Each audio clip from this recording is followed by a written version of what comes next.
उत्तम कुल पुलत्स मुनि नाती। पुलत्स मुनि का नाती है कौन? दशानन महाराज रावण। ब्रह्मा का वंशज है, महर्षि विश्वा का पुत्र है। खलनायक हो तो महाराज रावण के जैसा। क्या भूमिका है उसकी रामायण में। जब तीनों भाई भगवान ब्रह्मा जी का घोर तप करते हैं, उसके बाद ब्रह्मा जी उसकी भाव भक्ति से प्रसन्न होकर साक्षात दर्शन देते हैं और बोलते हैं कि मैं तुम तीनों की अनन्य भक्ति से प्रसन्न हूं। तुम तीनों मन चाहा वर मांगने के लिए स्वतंत्र हो, मांगो क्या मांगते हो। इस पर तीनों भाई बहुत प्रसन्न हुए और ब्रह्मा जी को प्रणाम करते हुए सबसे पहले रावण ने कहा, मैं मनुष्य और बंदर जात के छोड़कर,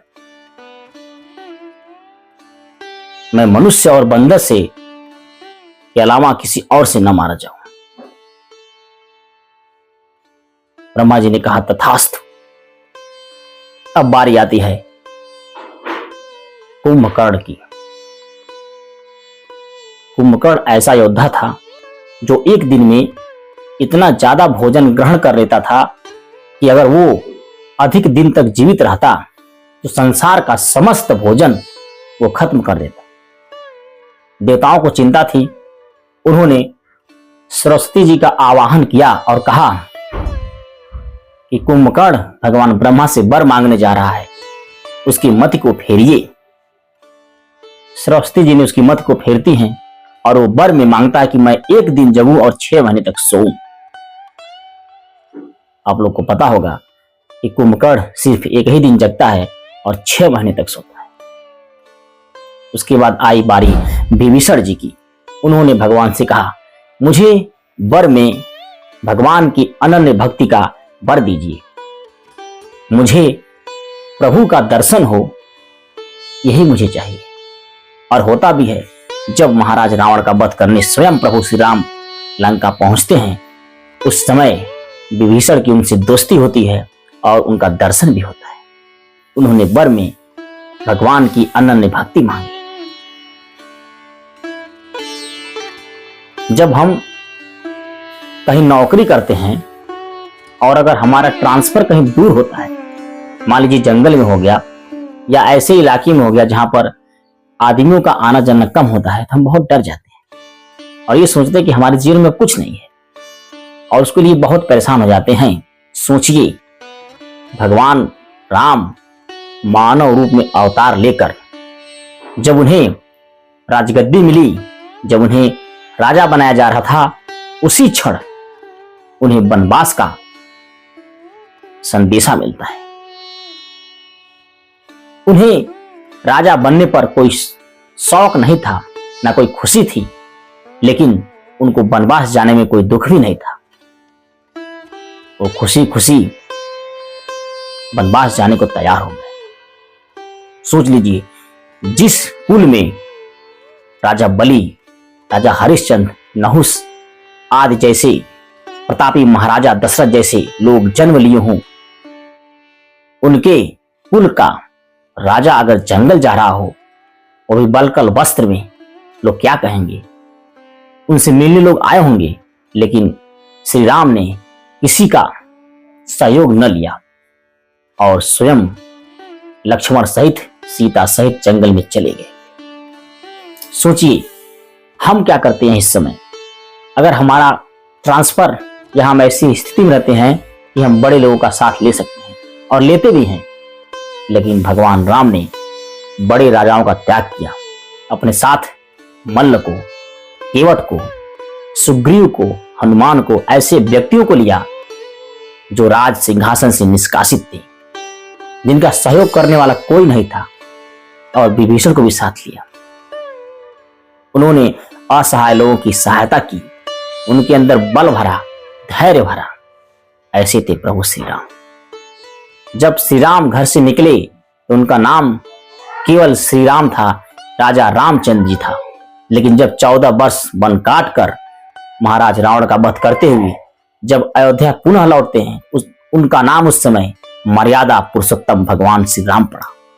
सोच लीजिए, तप, त्याग और समाज में की गई निष्ठापूर्वक कार्य उन्हें मर्यादा पुरुषोत्तम श्री राम बना दिया, भगवान बना दिया। एक इंसान ने अपनी जिंदगी बदल दी। और आज हम छोटी सी कठिनाई में कितना डर जाते हैं।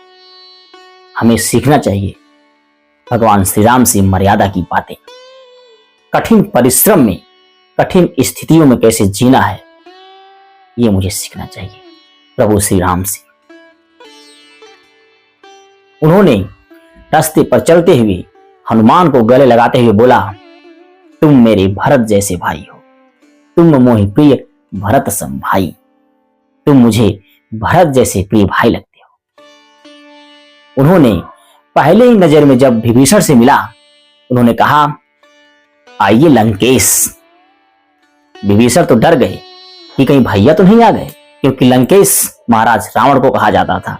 लेकिन जब उन्होंने सुना लंकेश और आगे पीछे देखा, तो उन्होंने भगवान से कहा, प्रभु मैं तो विभीषण हूं और आप लंकेश मुझे कह रहे हैं।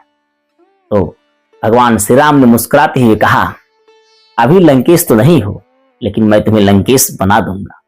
देखिए, पहले ही मुलाकात में उन्होंने अपने शत्रु पक्ष के अंदर धैर्य, साहस भरा कि आज नहीं तो कल तू लंकेश बनेगा। हमारे भगवान श्री राम लोगों के अंदर धैर्य भरते थे, संयम भरते थे। जब उन्होंने हनुमान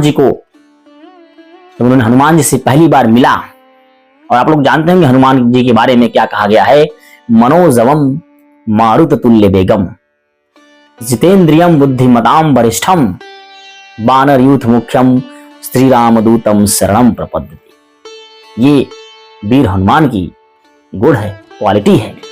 मनोजवम, मन की गति से चलने वाला, मारुत तुल्य वेगम, जो हवा के हिसाब से चलता हो, जितेंद्रियम, जिसने इंद्रियों पर विजय प्राप्त कर ली हो, बुद्धिमताम वरिष्ठम, बुद्धियों में जो अति वरिष्ठ हो, अति श्रेष्ठ हो, जिसके पास बुद्धि की पराकाष्ठ सीमा हो, तथा सागर बुद्धियों का, बानर यूथ मुख्यम, और बानरों के युद्ध के मुखिया हैं। ये सारी डिग्रियां हैं वीर हनुमान की।